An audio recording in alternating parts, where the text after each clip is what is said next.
প্রতিটা গৃহিণীর সকাল শুরু হয় কাজ দিয়ে এবং রাতে যাওয়ার আগ পর্যন্ত কোনো না কোনো কাজ লেগেই থাকে। আজকে সারাদিন কি করলাম সেগুলোই আপনাদের সাথে শেয়ার করব। দুপুরের জন্য রান্না করে নিয়েছি, এখানে একটি মুরগি কষিয়ে নিয়েছি আর দুধটাও একটু গরম করে নিয়েছি। আর এই দিক দিয়ে কিন্তু আজকে আমি দুপুরের জন্য গরুর বিরিয়ানিটা রান্না করেছি। যেহেতু আজকে জুমাবার, সবাই নামাজ পড়ে একটু পরেই খেতে আসবে, তাই আমি খাবারটাও রেডি করে নিয়েছি। দুপুরে খাওয়া দাওয়ার পর আমরা ঘুমিয়ে গিয়েছিলাম। ঘুম থেকে ওঠার পর ১ কাপ চা না হলে যেন আমার চলেই না। যেহেতু আমি চা খেতে খুবই পছন্দ করি। কারা আমার মতো চা অ্যাডিক্টেড? যাই হোক, আজকের ওয়েদারটা এতই সুন্দর ছিল যে আমি মনে চিন্তা করলাম যে আজকে বারান্দায় বসে চা খাবো। এই দিক দিয়ে ২ বাচ্চাও চলে এসেছে। যেহেতু মা যেখানে থাকবে বাচ্চারা তো সেখানেই আসবেই। তাদের অনেক ধরনের আবদার ছিল তাদের দুজনের খুনসুটি। সেই খুনসুটি শুনতেই আমার সারাটা দিন পার হয়। ছোট ছেলেটাকে বললাম, "দেখো তোমাদের যে খুনসুটি সেগুলো আমি ভিডিও করছি।" ছোট ছেলে লজ্জায় চলে গেল। তাকে অনেক কষ্ট করে মানিয়ে সামনে নিয়ে আসলাম এবং বললাম যে, "দেখো আম্মুর চা খাওয়া শেষ, কাপটা একটু রেখে আসো।" ছেলেটা তাই শুনল।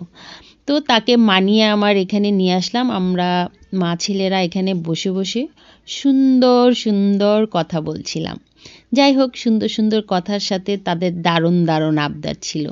যাই হোক, আবদারগুলো তাদের শুনলাম, তাদের সাথে মনের কিছু কথা বললাম। তারাও আমাকে অনেক কথা বলল। বলতে আমরা রেডি হয়ে তাদের আবদার পূরণ করার জন্য চলে গেলাম।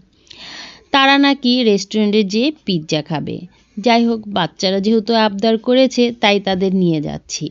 আমাদের মিরপুর এরিয়াতে কিন্তু অনেক সুন্দর রেস্টুরেন্ট হয়েছে। তো আমরা চলে গেলাম, এটা হচ্ছে আড়ংয়ের পাশের রোডে। চিড়িয়াখানার যে রোডটা সেই রোডেই অনেক রেস্টুরেন্ট হয়েছে, আমরা প্রায় এখানে চলে আসি।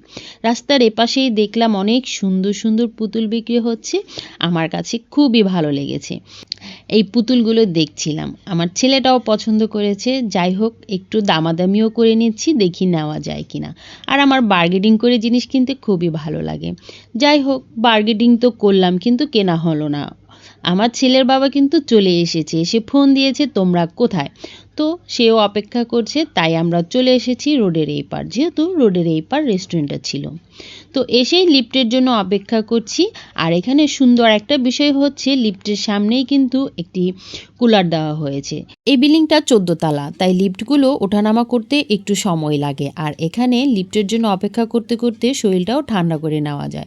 শরীর ঠান্ডা করতেই কিন্তু লিফটটা চলে এসেছে। তো আমরা চলে গেলাম রুপটপে। আমরা আজকে চিন্তা করেছি রুপটপেই খাওয়া দাওয়া করব। তবে এখানে এসে দেখি সব টেবিলই ফাঁকা। তবে এখানে প্রচুর বাতাস ছিল, যেহেতু আজকের ওয়েদারটা একটু মেঘলা টাইপের, বাতাস টাইপের ছিল।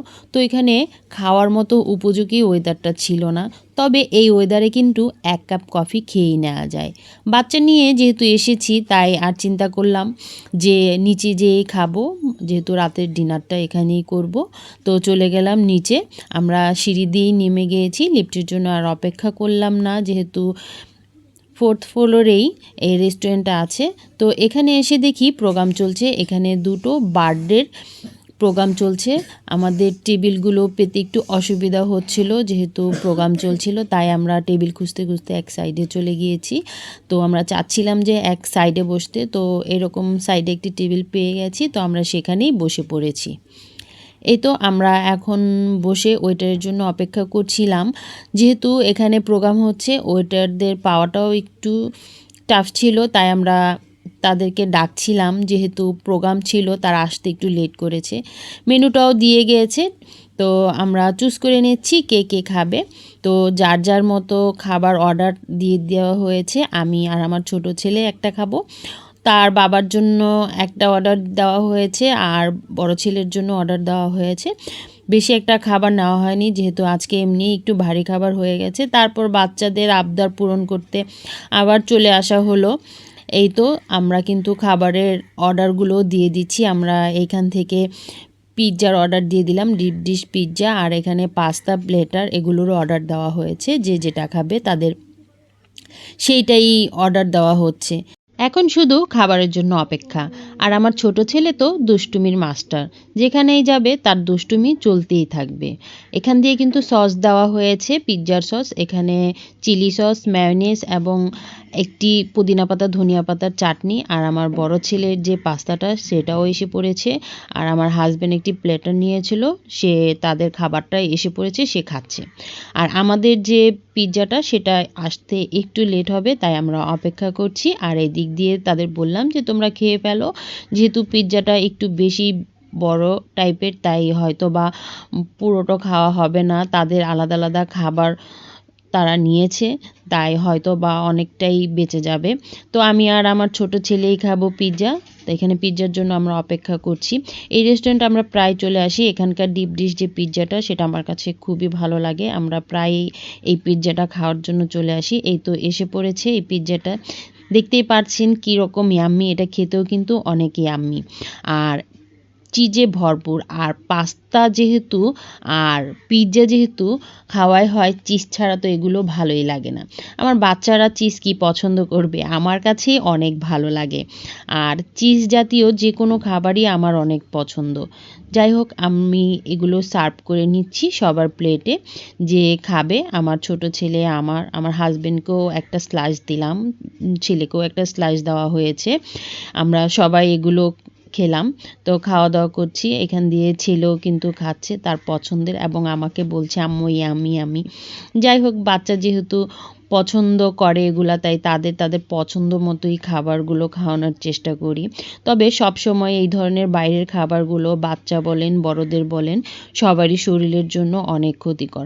আমার ছেলে তো চিজ খাচ্ছে কিভাবে সেটা আপনারা দেখেই নেন। এখন আমি একটু টেস্ট করে দেখব এই পিৎজাটা। এই তো আমি একটা স্লাইস নিয়ে নিলাম, এখন আমি একটু সসের সাথে খাবো। আমার কাছে কিন্তু এখানে যে পুদিনা পাতার যে সসটা সেটা অনেক ভালো লাগে, তো সেটা দিয়ে আমি একটু ট্রাই করে নিচ্ছি, সাথে একটু মেয়োনিজ নিয়ে নিচ্ছি। আমি এরকম করে একটি বাইট নিলাম। যাই হোক, আমি কিন্তু এটা শুক্রবারেই এডিট করেছি, তবে এটা হয়তো বা আজকে ছাড়া হবে। এরকম করে আমার পিৎজাটাও কিন্তু প্রায় আমরা খেয়ে শেষ করে নিয়েছি। আমাদের খাওয়া দাওয়া প্রায় শেষের দিকে। আমি প্রায় কিন্তু বাচ্চাদের নিয়ে এরকম ঘুরতে আসি, তবে খুব বাহিরে একটা যাওয়া হয় না, যেহেতু বাচ্চাদের এক্সাম পরীক্ষা। বাচ্চা দুইটা বয়সের, তার পরীক্ষার সাথে আর বড় ছেলের পরীক্ষার সাথে একসাথে কখনো হয় না। এই সপ্তাহে যদি ছোট ছেলের পরীক্ষা থাকে, পরের সপ্তাহে বড় ছেলে, এই ধরনেরই পরীক্ষা লেগেই থাকে, তাই তেমন একটা বাহিরে যাওয়া হয় না। এই তো আমরা খাওয়া দাওয়া শেষ করে এখন বাসার উদ্দেশ্যে রওনা হলাম। আমি লিফট থেকে আগেই নেমেছি, যেহেতু আমরা দুইজনে দুইটা লিফট দিয়ে এসেছি। আর এখান দিয়ে আসতে তাদের একটু দেরি হয়ে গেছে। এখানে আমরা রিক্সার জন্য অপেক্ষা করছি, রিক্সা পাওয়া যাচ্ছিল না, যেহেতু রাত 10টা-11টা বেজে গেছে। আর এখান দিয়ে রিক্সা খুঁজতে খুঁজতে আমি কিছু জুয়েলারি দেখে নিলাম। এই ধরনের রাস্তায় যে জুয়েলারিগুলো থাকে আমার কাছে খুবই ভালো লাগে, অনেক ইউনিক জিনিস পাওয়া যায়। আমার কাছে এই ব্যান্ডটা অনেক পছন্দ হয়েছে, আমি একটু দামাদামি করে নিয়ে নিচ্ছি। আর এখানে অনেক ধরনের রাবার ব্যান্ড, আমি অনেক ধরনের ব্যান্ডই এখান থেকে নিই। আমার রাবার জাতীয় যে ব্যান্ডগুলো সেগুলো খুব পছন্দ হয়। আমি মাথাটা রাবার দিয়ে বেঁধে রাখতেই খুব ভালো লাগে আমার কাছে। কাটা ব্যান্ডগুলো দিয়ে একটু বাঁধলে হয়তো বা আমার কাছে একটু ব্যথা ব্যথা লাগে, রাত্রে একটু শোয়াও যায় না।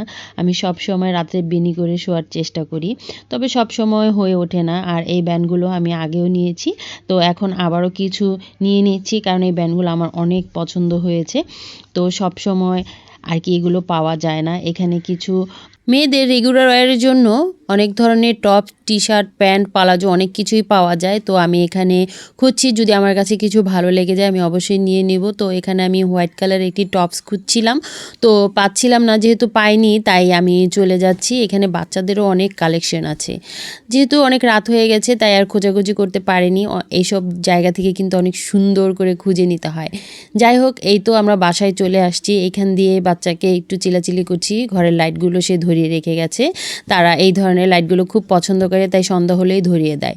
আর সবচেয়ে খারাপ বিষয় হচ্ছে বাসায় আসার পরে এই ধরনের বিছনাগুলো দেখলে। আমি সব সময় কোথাও যাওয়ার আগে ঘরটা খুব সুন্দরভাবে গুছিয়ে যাই, তো আজ আর সেটা করা হয়নি। এই তো বাসায় চলে